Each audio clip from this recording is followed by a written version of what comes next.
So Europe should be colder than it is. And what do I mean by that? If you take European cities and you check their latitudes and you compare it to similar cities, not just in North America, but also in Asia, and even like the opposite way, like south, so like in southern Argentina and Chile, and in southern New Zealand, you're going to notice that those cities should just kind of be colder than they actually are, which is a very interesting analogy, to say the least. So let's start with Rome. So Rome is known as overall a warm city in Europe, a city that is like overall on the warmer side. It's got a Mediterranean climate. No one thinks, oh, Rome, it's terrible weather. No, people go to Italy for good weather. But Rome is actually pretty much the same latitude as Boston in the US. You might expect it to be LA, to be Charleston, to be maybe even Florida, but no, it's actually Boston. And don't get me wrong, but some people may like the climate in Boston, but it definitely isn't warm. It definitely isn't like a nice Mediterranean climate. Quite the opposite. It's a kind of harsh four-season climate, so definitely a bit different.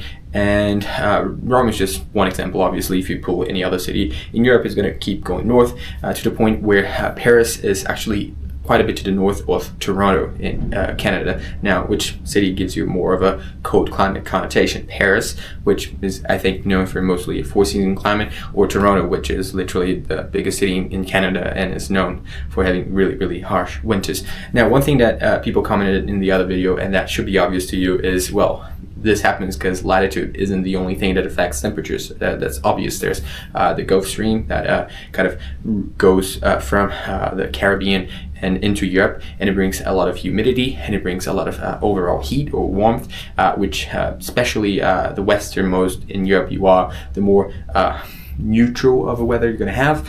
In the UK and Ireland, especially, since they're right in front of that hot and humid breeze, they just have a very, very humid type of weather pretty much year round, with not a lot of temperature variation, not just more mild summers, but also much milder winters as well when you compare them to latitudes in like Canada, for example, like Edinburgh.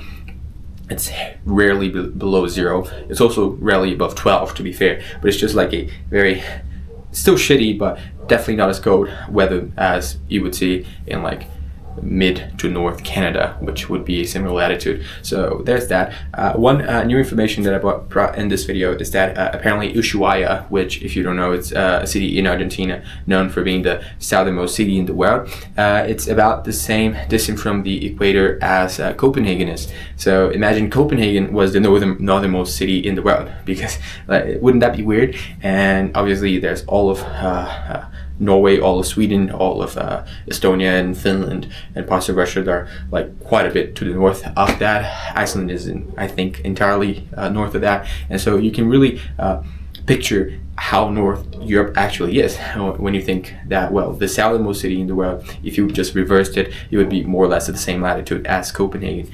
And I've talked about it in the previous video as well, but the main counter effect of this, let's say, is that Europe, because of the Gulf Stream and because of this more mild weather, it actually gets a lot less sunlight overall throughout the year. I'm gonna put a map right here, and you see that compared to North America, like if you compare Europe to North America, yearly sunshine hours virtually everywhere in North America is better than most places in Europe. Obviously, there's still some pretty good places in Europe, in like southern Italy and Greece and East Spain, let's call it that, like Barcelona.